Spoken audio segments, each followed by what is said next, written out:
ನಿಜ ಹೇಳಿ ವೀಕ್ಷಕರೇ, ಒಂದು ದಿವಸ ನಿಮ್ಮ ಎಲೆಕ್ಟ್ರಿಕ್ ಬಿಲ್ ಕಟ್ಟದೇ ಇದ್ದರೆ ನಿಮಗೆಷ್ಟು ಭಯ ಕಾಡುತ್ತೆ?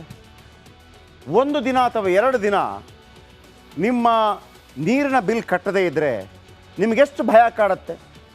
ಒಂದು ಸಲದ EMI ಮಿಸ್ ಆದರೆ ನಿಮಗೆಷ್ಟು ಭಯ ಕಾಡುತ್ತೆ? ಮಕ್ಕಳ ಫೀಸನ್ನು ಕರೆಕ್ಟಾದ ಟೈಮ್ಗೆ ಕಟ್ಟದೇ ಇದ್ದಾಗ ಎಲ್ಲಿ ಟೀಚರ್ ಅಥವಾ ಶಾಲೆಯ ಒಂದು ಫೋನ್ ಬರುತ್ತೆ ಅಂತೇಳಿ ನಿಮಗೆಷ್ಟು ಭಯ ಕಾಡುತ್ತೆ? ಯಾರಿಂದಲೋ ಕೈ ಸಾಲ ತಗೊಂಡಿದ್ದ 500 ರೂಪಾಯಿ 1000 ರೂಪಾಯಿಯನ್ನು ಹೇಳಿದ ಟೈಮ್ಗೆ ಕೊಡೋಕ್ಕೆ ಆಗದೇ ಇದ್ದಾಗ ನಿಮ್ಮ ಮನಸ್ಸು ಎಷ್ಟು ಗಡಗಡ ಅಂತ ನಡಗತ್ತೆ. ಯಾಕಂದರೆ ನಾಳೆ ಯಾರು ಮನೆ ಮುಂದೆ ಬಂದು ಗಲಾಟೆ ಮಾಡಿದರೆ ಮಾನ ಮರ್ಯಾದೆ ಪ್ರಶ್ನೆ ಅಂತ. 1 ರೂಪಾಯಿಗೆ 10 ರೂಪಾಯಿಗೆ 100 ರೂಪಾಯಿಗೆ ಮಾನಕ್ಕಾಗಿ ಅಂಜುವ ನೀವು, ನಿಮ್ಮ ಹತ್ರ ಮಾತ್ರ ಸರ್ಕಾರ ನೀನು ಬಡವ ಇದೆಯಪ್ಪ ಸ್ವಲ್ಪ ಟ್ಯಾಕ್ಸ್ ಕೊಡು, ಶ್ರೀಮಂತನಿಂದ ಜಾಸ್ತಿ ತಗೊಳ್ತೀನಿ, ಅಂಬಾನಿಯಿಂದ ಜಾಸ್ತಿ ತಗೋತೀನಿ, ನಿನ್ನಿಂದ ಸ್ವಲ್ಪ ತಗೋತೀನಿ ಅಂತ ಹೇಳಲ್ಲ. ಟ್ಯಾಕ್ಸ್ ನೀನೂ ಕಟ್ಟಬೇಕು, ಅಂಬಾನಿ ಕಟ್ಟಬೇಕು. ಹಾಗಿದ್ರೆ ನಿನಗೊಂದು ನ್ಯಾಯ, ಇವ್ರಿಗೊಂದು ನ್ಯಾಯ. ಹೆಂಗಪ್ಪ? ಯಾರು ಪ್ರಶ್ನೆ ಮಾಡಬೇಕಿದನ್ನು? ಬಲಾಢ್ಯರಾಗೇ ಹೋಗೋದಾ? ಬಡವರಿಂದ ನೀವು ರಕ್ತ ಹೀರಿ ಒಂದು ದಿವಸ ಟ್ಯಾಕ್ಸ್ ಕಟ್ಟೋ ಲೇಟ್ ಆದರೆ ಕರೆಂಟ್ ನಾವು ಬಂದು ಮಾನಮಾರಿ ತೆಗೆದು ಕಟ್ ಮಾಡಿ ಹೋಗ್ತಾನೆ. ಇಲ್ಲಿ ಕೊಲೆ ಮಾಡಿದರೂ ಕೂಡ ನಿಮ್ಮನ್ನು ಕೇಳೋರಿಲ್ಲ ಅಂತಂದರೆ ಪ್ರಶ್ನೆ ಮಾಡಬಾರ್ದಾ? ಈ ಪರಪ್ಪನ ಅಗ್ರಹಾರದಲ್ಲಿ ಈ ಹಿಂದೆ ಏನೆಲ್ಲ ಆಗಿತ್ತು, ಇನ್ನೂ ಆಗಬೇಕಾ? ಮತ್ತೆ ನೆನಪಿಸ್ತೀನಿ, ಎಚ್ಚೆತ್ಕೊಳ್ಳಿ. ಪರಪ್ಪನ ಅಗ್ರಹಾರದ ಕಹಾನಿ ಯಾಕೆ ಬೇಸರ ಆಗ್ತಾ ಇರೋದು ಈ ಪೊಲೀಸರ ಬಗ್ಗೆ ಅಂತಂದರೆ, ಒಂದು ವೇಳೆ ದರ್ಶನ್ ವಿಲ್ಸನ್ ಗಾರ್ಡನ್ ನಾಗಾನ ಜೊತೆ ಕೂತ್ಕೊಳ್ಳದೆ ಆತನೇ ಒಬ್ಬ ಎಲ್ಲಾದರೂ ಕೂತ್ಕೊಂಡು ಕಾಫಿ ಕುಡಿತಾ ಇದ್ರು ಕೂಡ ಇಷ್ಟೊಂದು ಇಶ್ಯೂ ಆಗ್ತಾ ಇರಲಿಲ್ಲ. ಇದೇ ದರ್ಶನ್ ತನ್ನ ಪತ್ನಿ ವಿಜಯಲಕ್ಷ್ಮಿ ಮೇಲೆ ಇಂಥ ಒಂದು ಮೆಸೇಜ್ ಕಳಿಸಿದ, ಹಾಗಾಗಿ ಏನೋ ಕಿರಿಕಿರಿ ಮಾಡ್ದ ಅಂದರೂ ಕೂಡ ಇಷ್ಟು ಬೇಸರ ಆಗ್ತಾ ಇರಲಿಲ್ಲ. ಆತ ಫೋನ್ ಮಾಡಿದ್ದು ತನ್ನ ಪತ್ನಿ ವಿಜಯಲಕ್ಷ್ಮಿಗೋ, ಮಗನಿಗೋ, ಮನೆಯವರಿಗೋ, ಮೀನಮ್ಮನಿಗೋ ಆಗಿದ್ರೂ ಕೂಡ ದುಃಖ. ಸತ್ಯ. ಇನ್ನೊಬ್ಬ ರೌಡಿ. ಈ ಐಷಾರಾಮಿ ಜೀವನವನ್ನು ಕೊಟ್ಟವರು ಯಾರು? ಚಾಪಾಕಾಗದ ಆರೋಪಿ ತೆಲಗಿ ಕೂಡ ಇಲ್ಲೇ ಇದ್ದ. ರಾಯಲ್ ಟ್ರೀಟ್ಮೆಂಟ್ ಕೊಟ್ಟಿದ್ರು ಜೈಲಾಧಿಕಾರಿಗಳು.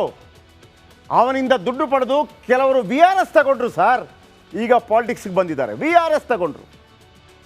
ಅವನು ಕೊಟ್ಟ ದುಡ್ಡನ್ನು ತಿಂದು ಸರ್ಕಾರದಿಂದ VRS ತಗೊಂಡು ರಿಟೈರ್ಡ್ ಆಗಿ ಈಗ ಪಾಲಿಟಿಕ್ಸ್ಗೆ ಬಂದು ನಿಂತಿದ್ದಾರೆ. 4-5 ಜನ ಹೆಸರು ನನಗೆ ಈಗಲೂ ಗೊತ್ತಿದೆ, ಸಂದರ್ಭ ಬಂದರೆ ಹೇಳ್ತೀನಿ. ತೆಲಗಿಗೆ ಕಾಲೊತ್ತೋಕೆ ಒಬ್ಬ, ಕೈ ಒತ್ತೋಕೆ ಒಬ್ಬ ಇದ್ದ. 10 ಕೋಟಿ ಕೊಟ್ಟರೆ ಕೊಡದೇ ಇರ್ತಾರಾ? ಕರೀಂಲಾಲಾ ತೆಲಗಿಗೆ ಮಸಾಜ್ ಮಾಡೋಕ್ಕೆ ಒಬ್ಬನ ನೇಮಕವಾಗಿತ್ತು. ಆಗ 2 ಜೈಲಾಧಿಕಾರಿಗಳು ಅರೆಸ್ಟ್ ಆಗಿದ್ರು. ಇನ್ನು ಶಶಿಕಲಾ, ಜಯಲಲಿತಾ ಆಪ್ತೆ ಶಶಿಕಲಾ ಲೈಫು ಜಿಂಗಲಲ್ಲ. ಜೈಲಿನ ಅಕ್ರಮದ ಬಗ್ಗೆ ಧ್ವನಿ ಎತ್ತಿದ್ರು DIG ರೂಪಾ. ಜಯಲಲಿತಾ ಆಪ್ತೆ ಶಶಿಕಲಾ ಪರಪ್ಪನ ಅಗ್ರಹಾರದಲ್ಲಿದ್ದರು. ಶಶಿಕಲಾಗೆ ಸ್ಪೆಷಲ್ ಕೋಣೆ, TV, ಸಹ ಕೈದಿ ಅಡುಗೆ ಭಟ್ಟ. ಬಂದಿಖಾನೆ DGP ಸತ್ಯನಾರಾಯಣ ವಿರುದ್ಧ ಆರೋಪ ಬಂತು. ಶಶಿಕಲಾರಿಂದ 2 ಕೋಟಿ ಹಣ ಲಂಚ ಪಡೆದ ಆರೋಪ. ಅಂದು ರೂಪಾ ಅವರು ಜೈಲಿನ ಡ್ರಗ್ಸ್ ದಂಧೆ ಬಗ್ಗೆ ಬಯಲು ಮಾಡಿದರು. ಜೈಲಲ್ಲಿ ಡ್ರಗ್ಸ್ ಈಗಲೂ ಸಿಗತ್ತೆ. ಜೈಲಲ್ಲಿ ಡ್ರಗ್ಸ್ ಸಿಗತ್ತೆ ಅಂತ ಹೇಳಿದರು DIG ರೂಪಾ. 25 ಜನರ ಯೂರಿನ್ ಟೆಸ್ಟ್ನಲ್ಲಿ 18 ಜನರಿಗೆ ಪಾಸಿಟಿವ್ ಬಂದಿತ್ತು. ಅಂದರೆ 25ರಲ್ಲಿ 18 ಜನ ಡ್ರಗ್ಸ್ ಸೇವನೆ ಮಾಡಿದ್ದು ಸಾಬೀತಾಗಿತ್ತು. ಜೈಲಲ್ಲಿ CCTV ಇದೆ, ನಿಯಂತ್ರಿಸೋದು ಪೊಲೀಸರು. ಬೇಕಾದಾಗ ಆಫ್ ಮಾಡ್ತಾರೆ, ಬೇಕಾದಾಗ ಆನ್ ಮಾಡ್ತಾರೆ. ಜೈಲಿಂದ ಬಿಡುಗಡೆ ಆದ ಖೈದಿಯೇ ಹೇಳಿದ ಸತ್ಯ ಇದು. ಅವರಿಗೆ ಮಾಮೂಲಿ ಬೇಕು. ಪರಪ್ಪನ ಅಗ್ರಹಾರಕ್ಕೆ ಚಪ್ಪಲಿ ಮುದ್ದೆಯಲ್ಲಿ ಸಿಂಬರುತ್ತೆ. ಈಗ ಡೈಲಿ ಊಟ ಅಕ್ಕಿ ಗಿಕ್ಕಿ ಹಣ್ಣು ಹಂಪಲೆಲ್ಲ ಬರಬೇಕಲ್ಲ, ಆ ಕಂಟೈನರಲ್ಲಿ ತರ್ತಾರೆ. ಕೆಲವೊಮ್ಮೆ ರಾಗಿ ಮುದ್ದೆ ಒಳಗೆ ಮೊಬೈಲ್ ಇಟ್ಟು ಪಾಸ್ ಮಾಡ್ತಾರೆ. 5,000 ರೂಪಾಯಿ ಮೊಬೈಲ್ ಜೈಲಲ್ಲಿ ಬೇಕಿದ್ರೆ 10,000 ರೂಪಾಯಿ ಆಗುತ್ತೆ. ಜನ ತಮ್ಮವ್ರು ನೋಡಲು ಜೈಲಿಗೆ ಬ್ಯಾಗ್ ತಂದಿರ್ತಾರೆ. ಬ್ಯಾಗ್ನಲ್ಲಿ ಏನು ತಂದರೂ ಯಾರು ಕೂಡ ಚೆಕ್ ಮಾಡಲ್ವಂತೆ ಮಾಡ್ತಾರೆ. ಪೊಲೀಸರಿಗೆ ಮಾಮೂಲಿ ಕೊಟ್ಟರೆ ಎಲ್ಲವೂ ಸಲೀಸಾಗಿ ನಡೆಯುತ್ತೆ. ದುಡ್ಡು ಕಳಿಸಬೇಕು ಅಂದರೆ 10% ಕಮಿಷನ್ ಕೊಡಬೇಕು. ಹೆಡ್ ವಾರ್ಡ್ ತಪಾಸಣೆ ಮಾಡಬಾರ್ದು ಅಂದರೆ 100 ಕೊಡಿ. ಜೈಲರಿಗೆ 100ರಿಂದ 200 ಕೊಟ್ಟರೆ ಅವರು ಸೈಲೆಂಟ್ ಆಗ್ತಾರೆ. ಮುಂದಕ್ಕೆ ಹೋದಾಗ ಚೀಫ್ ವಾರ್ಡ್ಗೆ 100 ಕೊಡಬೇಕು. ಎಲ್ಲ ದಾಟಿ ಖೈದಿಗೆ ಬ್ಯಾಗ್ ಸಿಗಬೇಕು ಅಂದರೆ 500 ರೂಪಾಯಿ ಸಾಕು. ಸಂದರ್ಶನ ಸೆಂಟರ್ನಲ್ಲಿ ಡ್ಯೂಟಿ ಹಾಕಿಸ್ಕೊಳ್ಳಲು ಕ್ಯೂ ಇರುತ್ತೆ. ಕ್ಯೂ. ಈ ಪೊಲೀಸ್ ಅಧಿಕಾರಿಗಳು ನಮ್ಮ ಈ ವ್ಯವಸ್ಥೆಯನ್ನು ಎಷ್ಟು ಹಾಳು ಮಾಡಿದ್ದಾರೆ ಅಂತಂದರೆ ಇವರಿಗೂ ಸಿಗ್ನಲಲ್ಲಿ ಸಿಗ್ತಾರಲ್ಲ ಅವರಿಗೂ ವ್ಯತ್ಯಾಸ ಇಲ್ಲ. ಅವರು ಸಿಗ್ನಲಲ್ಲಿರುವವರು ಶ್ರಮಪಟ್ಟು ದುಡಿದು ಕೊಡಿ ನನಗೆ ಭಿಕ್ಷೆ ಅಂತ ಕೇಳಿ ಭಿಕ್ಷೆ ಬೇಡೋದು. ಇವರು ದೋಚೋದು. ಒಂದು ವಾರ ಡ್ಯೂಟಿಗೆ ಮೇಲಾಧಿಕಾರಿಗೆ 10,000 ರಿಂದ 15,000 ಕೊಡ್ತಾರೆ. ಬಾಲ್ ಆಚೆಗೆ ಎಸೆದ್ರೆ ಗಾಂಜಾ ತುಂಬಿ ಒಳಗೆ ಬರುತ್ತೆ. ಜೈಲಿನಿಂದ ಬಿಡುಗಡೆ ಆದ ಖೈದಿಯ ಬಿಚ್ಚಿಟ್ಟ ಕಹಾನಿ ಇದು. ಯಾವಾಗ ಸರಿ ಮಾಡೋದು? ಯಾರು ಸರಿ ಮಾಡೋದು? ಸಿದ್ದರಾಮಯ್ಯನವರೇ, ನೀವಿದ್ದಾಗಲೂ ಕೂಡ ಸರಿಯಾಗಿಲ್ಲ ಅಂತಂದರೆ ಹೇಗೆ? ನೀವೇ ಪಾಪ ಒದ್ದಾಡ್ತಾ ಇದ್ದೀರಿ ಮುಡಾದಲ್ಲಿ. ನೆಕ್ಸ್ಟು ನೋಡಿ, ಯಾರೆಲ್ಲ ರೌಡಿ ಶೀಟರ್ಗಳಿದ್ದಾರೆ ಅವರ ಕಹಾನಿ ಹೇಳ್ತೀನಿ. ಕೊಲೆ ಕೇಸ್ ಆರೋಪಿ ದರ್ಶನ್ ರೌಡಿಗಳ ಜೊತೆಗೆ ಕುಳ್ಕೊಂಡು ಟೀ ಜೊತೆಗೆ ಸಿಗರೇಟ್ ಸೇರ್ತಿರುವ ಸಂಗತಿ ಬಟಾ ಬಯಲಾಗಿದೆ. ವಿಲ್ಸನ್ ಗಾರ್ಡನ್ ನಾಗಾ ಕುಳ್ಳ ಸೀನಾ ಜೊತೆಗೆ ಎಂಜಾಯ್ ಮಾಡುವ ದೃಶ್ಯ ಸಮೇತ ಸಿಕ್ಕಿದೆ. ಆದರೀಗ ಈ ಇಬ್ಬರ ಕ್ರಿಮಿನಲ್ ಹಿಸ್ಟ್ರಿ ವಿಭಿನ್ನವಾಗಿದೆ.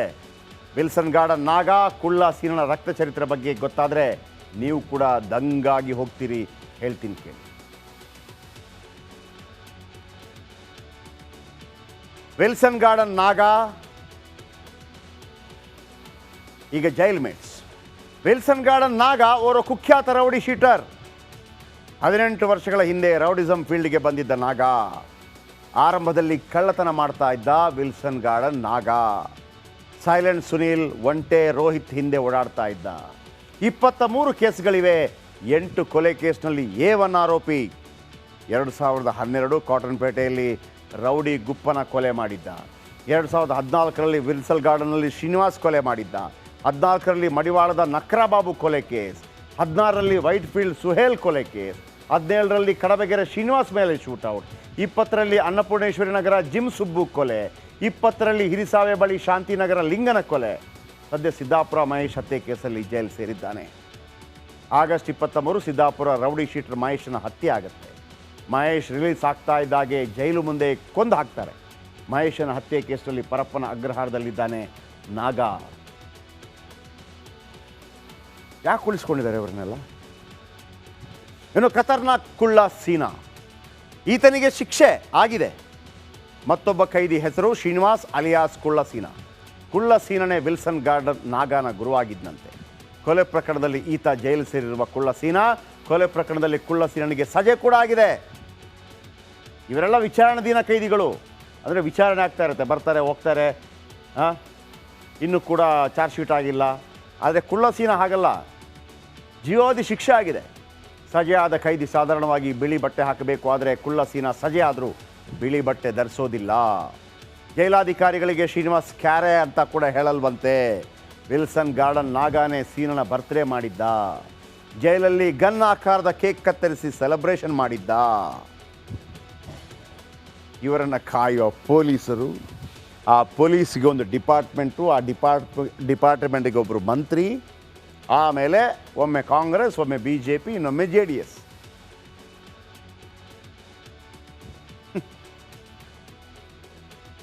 ಓಕೆ.